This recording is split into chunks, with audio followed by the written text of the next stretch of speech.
Hello दोस्तों, आपका स्वागत है मेरे मिस्टर इलेक्ट्रिकल क्लासेस में। आप अगर नए हैं तो मेरे इस यूट्यूब चैनल को सब्सक्राइब करके बेल आइकन को दबाना ना भूलें, और हाँ दोस्तों, उसे लाइक भी कर कर दीजिए। पहला, जैसा कि मैंने आपको पहला वीडियो में बताया है कि ट्रांसफार्मर क्या है। ट्रांसफार्मर क्या करता है? बेसिकली ट्रांसफार्मर जो एनर्जी को वन साइड से अनदर साइड में वो ट्रांसमिट करने का काम करता है। अब वो जब ट्रांसफार्मर एनर्जी को ट्रांसमिट करेगा तो उस दौरान कुछ ट्रांसफार्मर में लॉसेस होंगे। जनरली क्या होगा कि जब हम ये ट्रांसफार्मर में इसमें हम लोग एनर्जी को देंगे तो ये क्या करेगा कि एनर्जी को सेकेंड साइड में वो ट्रांसमिट करेगा, तो उस दौरान ट्रांसफार्मर के अंदर जो मैग्नेटिक फ्लक्स उत्पन्न होगा तो उसमें कुछ हानियां होंगी। सारे के सारे मैग्नेटिक फ्लक्स सेकेंडरी साइड को कट नहीं करेंगे और एनर्जी को पूरे उतने नहीं दे देंगे, तो कुछ इसमें हानियां होंगी।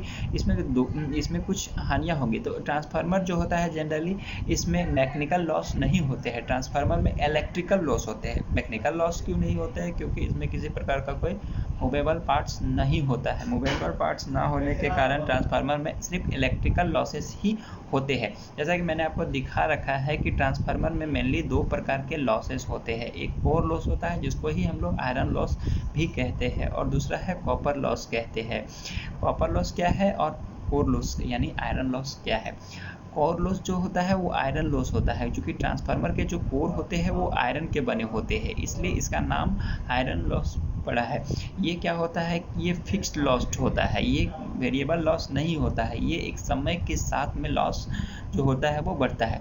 ये वोल्टेज के इंडिपेंडेंट होता है, यानी वोल्टेज बढ़ेगा तो हमारा कोर लॉस भी बढ़ेगा।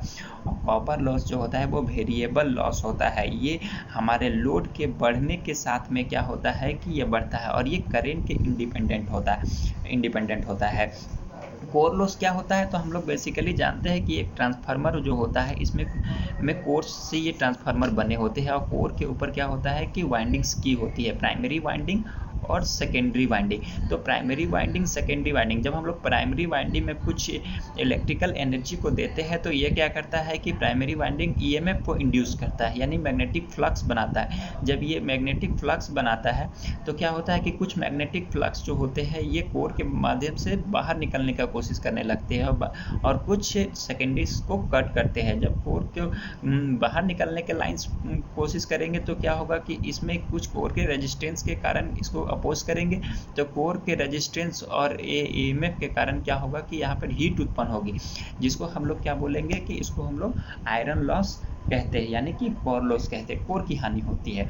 और ये क्या होता है कि कॉपर लॉस जो होता है वो क्या होता है कि जब हम लोग इसमें एनर्जी को देते हैं तो चेंजिंग मैग्नेटिक करंट देने के कारण इसमें क्या होता है कि मैग्नेटिक फ्लक्स बनता है। तो मैग्नेटिक फ्लक्स बनेगा तो क्या होगा कि वहाँ ईएमएफ इंड्यूस होगा, इसमें भी खुद का एक, और इसमें जो हम लोग ईएमएफ दे रहे हैं, सो जिस कारण से क्या होगा कि इसमें भी कुछ रेजिस्टेंस होंगे। इसके रेजिस्टेंस होने के कारण यहाँ पर भी हीट उत्पन्न होगा तो कोर लॉस भी बढ़ेंगे, कॉपर लॉस भी हमारा बढ़ना शुरू हो जाएगा। उसी तरह से हम लोड के ऊपर भी डिपेंड करता है। अगर हम लोड को बढ़ाते हैं तो ये क्या होगा कि हमारा जो कॉपर लॉस भी है ये भी बढ़ेगा, यानी कि लोड जो हमारा अधिक करंट लेगा तो अधिक करंट खिंचाव होने के कारण क्या होगा कि अधिक करंट लेगा तो मैग्नेटिक फ्लक्स अधिक बनेगा, और इसके रेजिस्टेंस के कारण यहाँ पर हीट भी अधिक उत्पन्न होना शुरू हो जाएगा। इसको हम लोग कॉपर लॉस कहेंगे। कॉपर लॉस जो होता है वो करंट के इंडिपेंडेंट होता है, और ये वेरिएबल लॉस होता है। जैसे जैसे लोड बढ़ेगा हमारा कॉपर लॉस भी बढ़ेगा। कोर लॉस के साथ में ऐसा नहीं होता है, कोर लॉस फिक्स्ड होता है, और ये वोल्टेज के साथ में वेरी करता है। वोल्टेज अगर बढ़ेगा तो हमारा कॉपर लॉस भी बढ़ेगा। चूँकि आयरन लॉस जो होता है, कोर लॉस, वो मेनली दो प्रकार के होते हैं। जैसा कि मैंने आपको दिखा रखा है, ये जो आयरन लॉस है ये दो प्रकार के होते हैं, एक ईडी करंट लॉस और एक हिस्टेरिसिस लॉस। अब हम जानते हैं कि ईडी करंट लॉस क्या है और हिस्टेरिसिस लॉस क्या है। पहले हम बताते हैं आपको ईडी करंट लॉस क्या है।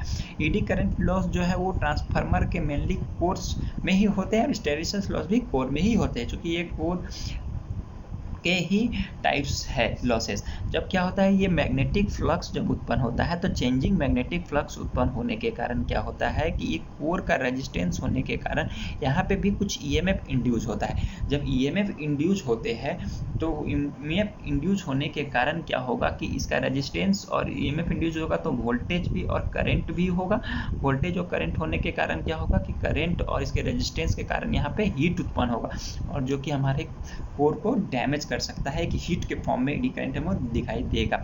अब हिस्टैरिसीस लॉस क्या है? हिस्टैरिसीस लॉस क्या होता है कि कोर के कुछ मॉलिक्यूल्स होते हैं, कोर के मॉलिक्यूल्स होने के कारण क्या होता है कि कभी इसमें जब हम लोग चेंजिंग मैग्नेटिक करंट को दिए तो चेंजिंग मैग्नेटिक फ्लक्स भी होगा। चेंजिंग मैग्नेटिक फ्लक्स होने के कारण ही क्या होगा कि मॉलिक्यूल्स, कभी चेंजिंग मैग्नेटिक फ्लक्स इस डायरेक्शन में होंगे तो कभी चेंजिंग मैग्नेटिक फ्लक्स इस डायरेक्शन में होगा, क्योंकि करंट जो होता है ये कभी पॉजिटिव और कभी नेगेटिव होता है। तो उसी तरह से चेंजिंग मैग्नेटिक फ्लक्स भी क्या होगा, कभी पॉजिटिव होगा तो कभी नेगेटिव, पॉजिटिव होगा तो इस डायरेक्शन में, नेगेटिव होगा तो इस डायरेक्शन में। तो कोर के मॉलिक्यूल्स भी ये मैग्नेटिक फ्लक्स के डायरेक्शन में ही होंगे, कभी इस ओर तो कभी इस ओर, इस ओर। ये अपने डायरेक्शन को चेंज करने के कारण मॉलिक्यूल्स भी धीरे धीरे क्या होते हैं कि कमजोर होने लगते हैं, जिस कारण से ये हिस्टैरिसीस लॉस, ये कोर लॉस बढ़ना शुरू हो जाता है।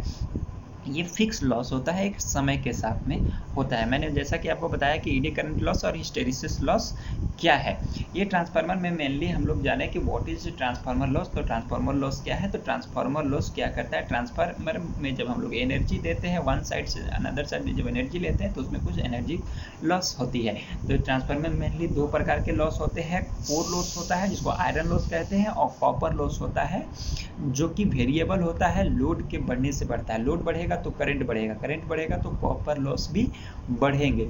उसी तरह से है कोर लॉस। कोर लॉस में क्या है, वोल्टेज बढ़ेगी तो हमारा कोर लॉस भी बढ़ेगा। और कोर लॉस का भी मैंने आपको टाइप्स बताया कि कोर लॉस भी दो प्रकार के होते हैं, एडी करंट लॉस और हिस्टैरिसीस लॉस। तो आपको कोई भी इंटरव्यू में पूछे तो आप आसानी से बता सकते हैं कि ट्रांसफार्मर में मेनली दो प्रकार के लॉसेस होते हैं।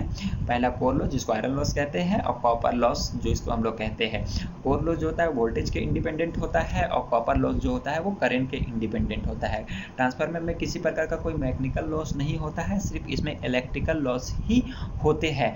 बेसिकली आपको इससे इतना तो मालूम हो गया होगा कि ट्रांसफार्मर में दो प्रकार के लॉसेस होते हैं। और ट्रांसफार्मर के डीप वीडियो बनाने के लिए मैं दूसरा वीडियो बनाकर अपलोड करूंगा, उसमें आपको और भी क्लियर करने का कोशिश करूंगा। धन्यवाद।